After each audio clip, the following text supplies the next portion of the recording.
Lads, I woke up today, and ladies as well if you're watching, and I can't believe it. We finally got Bruno Guimarães, David Ornstein, Fabrizio Romano, and some other multiple sources out there have confirmed the signing of Bruno Guimarães. Now, if you're new here, make sure you comment, share, and subscribe.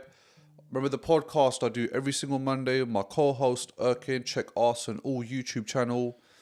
Bruno Guimarães. How is this team looking? Now, I'm just going to just name the team sheet just from the midfield to the back. Yeah. So David Ryan goal, Calafiori or Campier, Gabriel Saliba, Timber right back, Rice, Bruno Guimarães in the middle. How epic does that sound? I believe on paper we've got the best midfield in the league right now. Some people might differ. Some people might say, listen, you're chatting out your bum. But I think we've got the best Premier League midfield this season.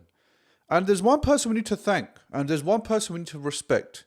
And one person that needs to get his flowers in this whole situation is Berta. And second in line is obviously Mikel Arteta. But since Berta's come in, we've won a Premier League in his first season. He's very aggressive in the market. He identifies the key players that we need. And it's just so refreshing to see as an Arsenal fan that rewind 10 years ago, these types of signings weren't happening. We look at the state of United, for example. They were linked to Tchouaméni. They've been linked with Edison. They, had transfer talks that broke down of him. They couldn't get it over the line. So it just shows negotiation doesn't always run smooth. Even though terms are agreed, yes, there still are final stages to a transfer happening. But Bertrand made sure it got over the line.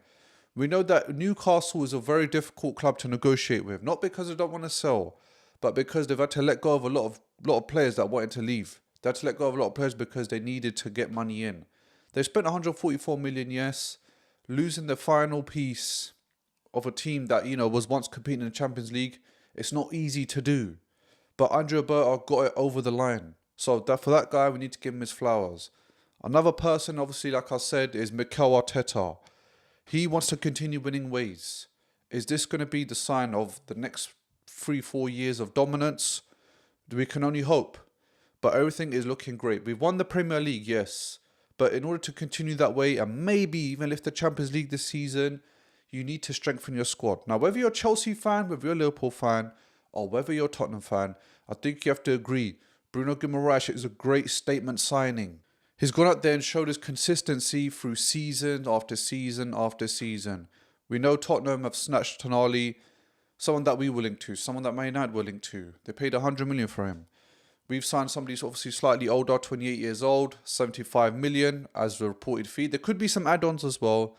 But I think that 75 million fee is justified for the experience you're going to be getting, for the type of versatility he's going to be showing, for the way he might be commanding that midfield alongside Rice. And I also believe that we're probably set in terms of midfield for the next 5 years. When you look at Declan Rice, when you look at Bruno Guimarães, these players peak around 28. Probably ends around 32, 33 if I'd say.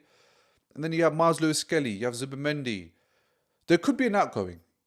Doesn't mean that because we've signed Bruno Guimarães, we're going to keep every single midfielder we have in the squad. There could be an outgoing, there could be a loan move. We know Man United are liking the idea of Miles Lewis-Skelly entering their midfield or possibly the left-back position. Who knows? But things are looking very, very good. That's 2 great signings this window.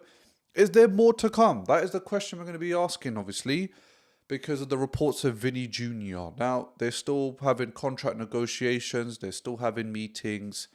Everything's to do, from what I've been researching, about image rights. But again, it's just a signing at a time. Arsenal being aggressive. Arsenal making sure they retain the Premier League title. And the transfer window in some aspect has been slow, yes.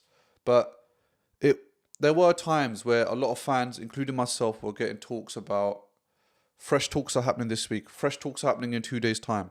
It was getting a bit repetitive. It's kind of, here we go, roller coaster, roller coaster, roller coaster. And then we end up moving targets. I was kind of a bit scared that it might be a Morgan Rogers situation. Chelsea were kind of exploring a deal for Bruno Guimarães as well. We don't know how concrete that is, but we know Chelsea like to snatch players from teams' noses when they're in negotiations.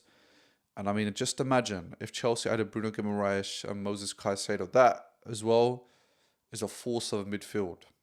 And then you got Enzo Fernandez. But Arsenal get their man. I think as an Arsenal fan, I was excited last season, of course, but there's still that thing in the back of your head: are we going to bottle the league again? But this season, I feel like we can all agree we are excited for this league to start. We're excited to see how this midfield runs.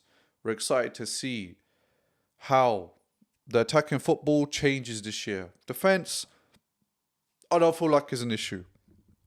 But the second half of the season, we know the attack was a bit flatline.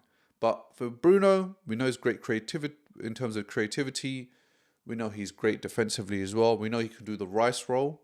So Rice we might not be seeing for a while, but putting Bruno Guimarães there to fill in his shoes until he's back, I mean, that's the perfect fit. If I had to pick between him and any other midfielder in the Premier League, I'd probably say Tonali. I'd probably say Rodri, of course, but we're never going to get Rodri. But yeah, those three players can definitely handle Rice's role. And yeah, everything just looking great. I just honestly can't wait for the season to start. I'm sure a lot of you guys out there can't wait for it to start. I mean, I woke up this morning, I saw here we go. I was like, yes, finally. And I was just saying it to my co-host Erkin last night. I was like, imagine if we wake up and we see, here we go, Bruno Guimarães. Like, we just need that because I'm just tired of going around in circles. We still got one more player we're going around in circles with, Vinny Jr. But, guys, I'm telling you, if we get those we've got two of the three targets we've wanted. We've got Zolis, we've got Bruno. If we get Vinny Jr., I think this is probably one of the best windows in our history in terms of the caliber of players we're getting. I feel like this team is going to go up a level next season. But yeah, if you agree or you disagree, if you feel like maybe this signing might set Arsenal back, or if you feel like we overpaid, make sure you comment down below. Guys, I hope you're excited as I am. Newcastle, I just want to say thank you so much for doing business with Arsenal. We'll treat him well. We'll make sure your boy lifts the Premier League next season. And you're always welcome to the parade, Newcastle fans. But yeah, I just want to say, make sure you subscribe. Remember, we're almost at 500 subscribers. I want to thank everybody for their support as well. Without you guys, these things wouldn't be happening. These videos won't be happening. But yes, till next time.